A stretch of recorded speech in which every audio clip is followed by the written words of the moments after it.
Thank you, Mr. Speaker. It's a pleasure to rise to debate Motion 118. It's interesting. One of the things that struck me, Mr. Speaker, right off the bat was that the notice of motion for the time allocation motion was given just after first reading of Bill 120. So the government had no experience with what the debate was going to be like in the Legislative Assembly. We hadn't got to second reading debate. We hadn't got to committee. And yet, right off the get-go, they brought a notice of motion for a time allocation. It's interesting, in the Journal of Parliamentary Review that we all get, Yves Pelletier, the vice-lecteur associé, une fière franco-ontarienne à l'Université d'Ottawa, published an article, a scholarly article on use of time allocation in the Parliament of Canada. And this was just back in February of this year. And he looked at a number of things, but one of the things he looked at was in the Parliament of Canada, when in the process where time allocation brought forward. And never in the 50 years that he examined was it brought at the beginning. Motions were brought second reading, motions were brought at committee stage, at third reading report stage, but not just after the bill was tabled. Never in 50 years. So sometimes time allocation motions, Mr. Speaker, are referred to as the curtailment of debate motions because it infringes on the right of members, both in opposition and on the backbenches of the government side, to debate bills. In a sense, it's an effort to silence opposition and government backbenchers, although I guess it doesn't take too much to silence the government backbenchers, but that in theory is the case.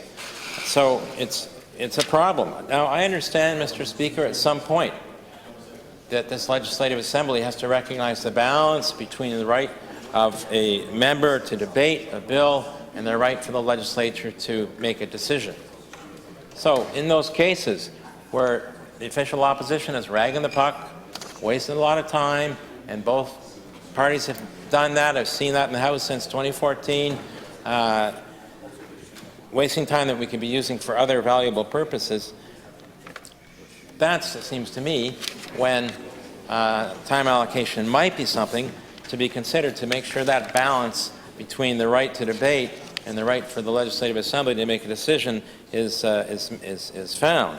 But in this case, Mr. Speaker, the government had no experience with what was going to happen with this bill, and yet we had a notice of motion right off the get-go for this, Mr. Speaker. You know, this quashes debate, no question, and it also has to be looked at in the context, Mr. Speaker, of fewer sitting days. Fewer sitting days. So not only are we seeing greater use of time allocation motions, but we've seen fewer sitting days. That began under Brian Gallant. He cut sitting days in half, and under the Premier, with this government, he's been content to perpetuate that situation. About 50% of the historic number of sitting days in this House is what we've had. So fewer sitting days, many fewer sitting days, and increased use of time allocation motions. And now, notice of motions for time allocation motions at the very earliest possibility. It's not democratic, Mr. Speaker, at all. What did Mr. Pelletier conclude in his paper published in February 2022, looking at 50 years of the use and evolution of time allocation motions in the Canadian Parliament?